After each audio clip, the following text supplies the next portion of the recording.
तसा त्रास. माझ्या मायला लपवून ठेवायची, माझ्या मायला 3 वाजता जेवण द्यायची, माझ्या मायला नीटनेटकं सांभाळ नाही, माझ्या मायचं लय हाल केलेत, माझ्या मायला आम्ही लय दिवस सांभाळ.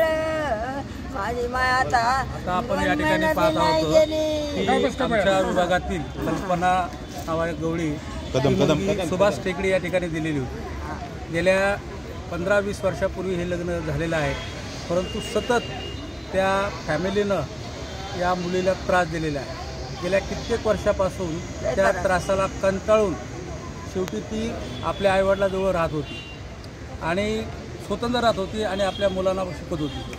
परंतु या भांडणामध्ये पोलिसाकडे जवळजवळ 3 वेळेस त्यांनी तक्रार केलेली आहे, परंतु एकही वेळेस पोलिसांनी ते दखल घेतलेली नाही आणि योग्य कारवाई न केल्यामुळं काल ती संध्याकाळी आली आणि सकाळी घरी गेली असताना तिच्या सगळे दीर, जावा, नंदा, त्याची बहीण त्या सगळ्या नातेवाईकांनी तिला मारलेलं आहे आणि तिने आत्महत्या केली असा भासवण्याचा प्रयत्न केलेला आहे, असं आमचं सगळ्यांचं म्हणणं आहे. तर या दोषीवर कडक कारवाई करून त्यांना फाशीची शिक्षा झाली पाहिजे आणि आमच्या मुलीला न्याय मिळाला पाहिजे, तसंच त्यांच्या मुलालासुद्धा न्याय मिळाला पाहिजे, त्यांच्या सासू सासऱ्यावरसुद्धा कारवाई झाली पाहिजे.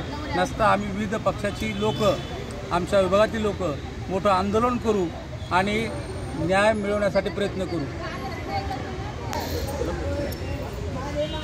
ती मृतक व्यक्ती आहे, ती माझी आत्या आहे, तिचं नाव कल्पना कदम आहे. तिच्यावर तिने 3 तक्रारी केलेल्या पोलीस चौकीमध्ये.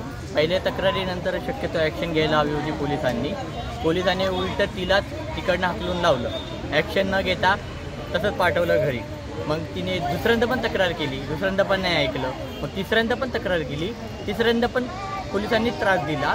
शेवटी ती वैतागून तिने तिच्या जो दीर आहे ज्याचं नाव रणजित कदम आहे आणि त्याची बायको आहे रेश्मा कदम आणि त्या बायकोची बहीण पण आहे, तिला भाडोत्री ठेवल्यावर तिने या सर्वांनी मिळून यांचा जो नियोजित कट आहे काय केले, आईवडिलांना आणि नवऱ्याला गावी पाठवले.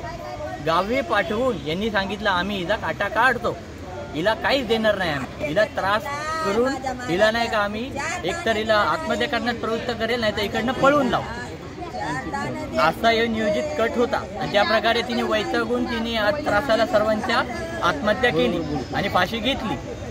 आम्हीच होतो आणि फाशी घेतल्यानंतरही कोणीही आलं नाही, ते खाली सोबत सगळे उभा असून एकही जण वर नाही आलं उतरवायला. शेवटी आम्ही फटाफट गेलो, मी माझा भाऊ वगैरे होते, सर्वांनी फटाफट बॉडी काढली आणि हॉस्पिटलमध्ये नेलं. हमारे इस चैनल को ज़्यादा से ज़्यादा सब्सक्राइब करें, लाइक करें और सब लोगों के साथ शेयर करें. Thank you.